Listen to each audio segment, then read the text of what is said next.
আল্লাহর নবী সাল্লাল্লাহু আলাইহি ওয়াসাল্লাম বলছিলেন, এই দুনিয়াতে যা কিছু আছে, পুরা দুনিয়াতে, তার মধ্যে আমার তিনটা জিনিস পছন্দ।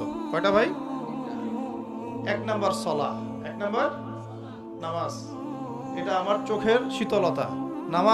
নামাজ দাঁড়ালে আমার হৃদয় শান্ত হয়, চোখ ঠান্ডা হয়ে যায়। এটা নবী সাল্লাল্লাহু আলাইহি ওয়াসাল্লামের পছন্দের। দুই নাম্বার, এই পুরা দুনিয়ার মধ্যে আমার পছন্দ হচ্ছে সুগন্ধি। কি পছন্দ? সুগন্ধি।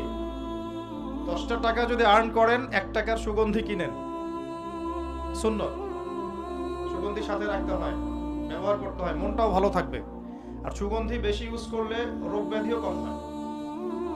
3 নাম্বার হচ্ছে স্ত্রী। 3 নাম্বার কি? স্ত্রী। স্ত্রীরা আমার পছন্দ। নবী সাল্লাল্লাহু আলাইহি ওয়াসাল্লামের এই 3টা জিনিস পৃথিবীতে পছন্দ ছিল।